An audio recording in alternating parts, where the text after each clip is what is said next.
As anybody approaching 65 knows, it's around this time that the Medicare Advantage parasitic health insurance companies start to convince or try or attempt to move either those just joining or going into Medicare or those who already use Medicare. They're attempting their best to have all these people transition into Medicare Advantage. It is if you want to know how profitable Medicare Advantage is for the insurance company, not for your health, but for the insurance company, just look at the amount of money they are spending on TV ads, print ads, radio ads, everywhere you go. Medicare Advantage. We have a Medicare Advantage plan. It seems like they're starting to tell a little bit about the truth where they're saying that the Medicare Advantage is sort of not Medicare, but you know, they're still being dishonest. The one thing that they seem to have to tell you now is all of it has to be renewed every year, which means, of course, that even if you got onto a good plan, you can be kicked off and have to go searching for a plan and hope that it's good. But by then, they know they got you because you have 6 months in which to get good rates for the traditional Medicare's Medigap. So, follow the whole history of Medicare in the link that goes with this particular video. But again, one of the things I always advise people is do not take Medicare Advantage. Stick with traditional Medicare only if you simply cannot, under any circumstances, afford Medicare is the reason for you to take Medicare Advantage. That's the absolutely only reason. Otherwise, you will likely pay for it with your life. Right now, let me just tell you, I know I'm saying it. In effect, I'm saying if you can't afford it, your life is at risk. You have to take Medicare Advantage. But here's the thing. We continue to fight for healthcare for all, folks. So we are not forgetting those people that are left on Medicare Advantage because they have to. We say, wing it for now. We are fighting hard. We need to make sure that we elect people who will allow us to move over to single payer healthcare for all, Medicare for all, or whatever you want to call it. We have to work towards that.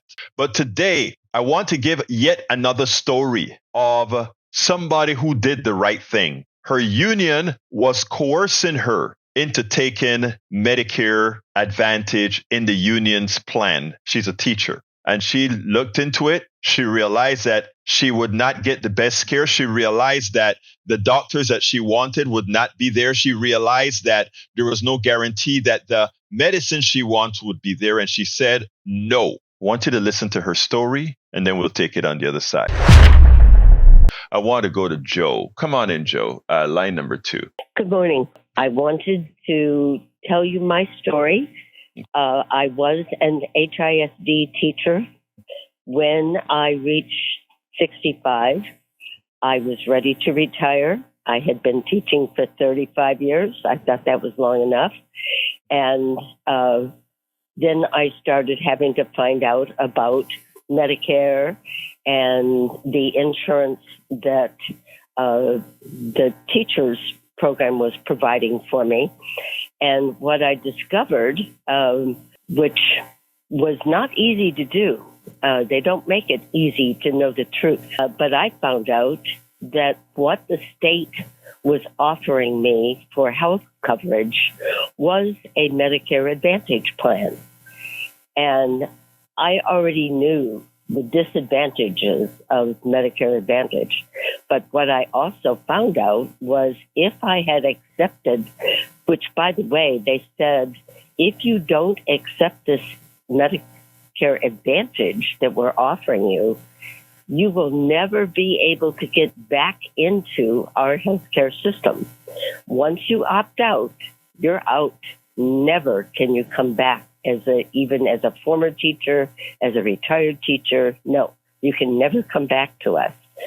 So I said, well, I want to find out more. And I found out that what they were offering me, I was no longer going to be able to see any of my doctors.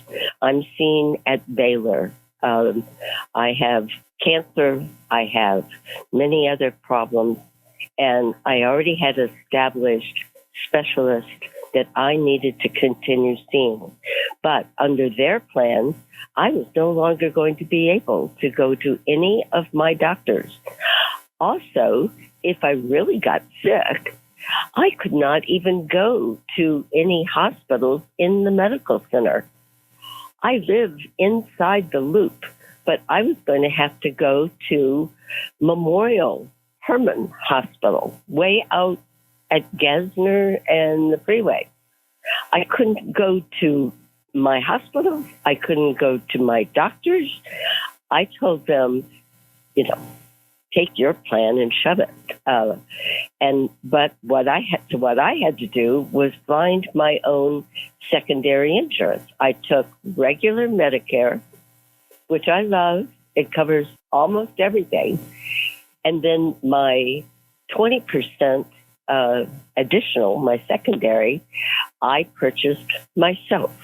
Now, it's not been easy because there's a very high monthly premium. As a matter of fact, in the last couple of years, I have paid more for my premiums than my secondary insurance has paid for my care. Anyway, that's my story. And I think more people need to know what the state of Texas has done to teachers. They've given them a really raw deal. And HISD especially, I don't even get Social Security because HISD opted out of Social Security. So that's my story. Thank you. Joe, notice I wanted you to tell your story uninterrupted because your story is the story of hundreds of thousands of Texans. Your story is the story of millions of Americans, ill-informed, misinformed by both the corporate structure and to some extent, even some of these unions who've made deals with the private sector providing insurance. And nobody could have told that story any better than the person who lived it. And in that case, it's you. Yes.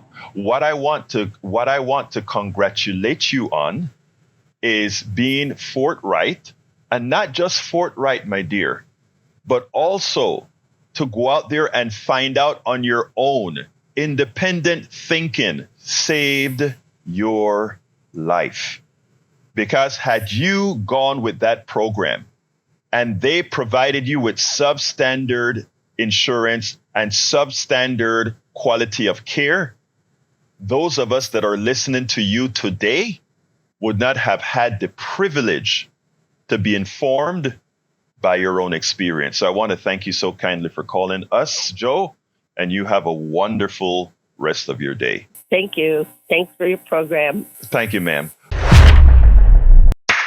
Now, Medicare Advantage is making the bet that most people would not do the amount of work that Joe did for herself to make sure she made the right choices. And most people don't have the wherewithal to do that. And I am hoping that the trust that you have in some of us that are telling you, do not take Medicare Advantage. And if you're being sold any plan, you make sure to have that salesperson tell you this is not Medicare Advantage and get it on tape. You want traditional Medicare and a Medigap plan? That's it, not Medicare Advantage. Medicare Advantage is just an advantage to make a lot of money for the insurance company and to deny you health care and to likely make you sicker. Some people will have good plans for a certain amount of time, but there are no guarantees.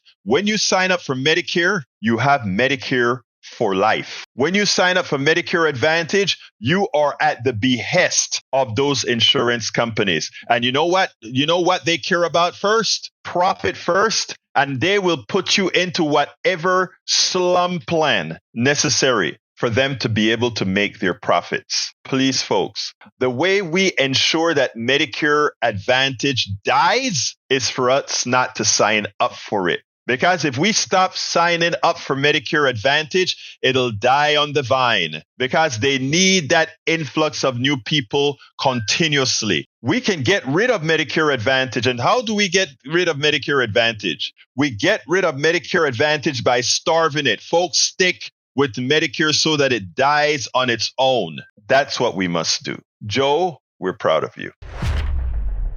We spend a lot of time deconstructing the news, trying to parse it into a form that everybody can understand. We try to find those little nitpicks where it flies above the fray, etc.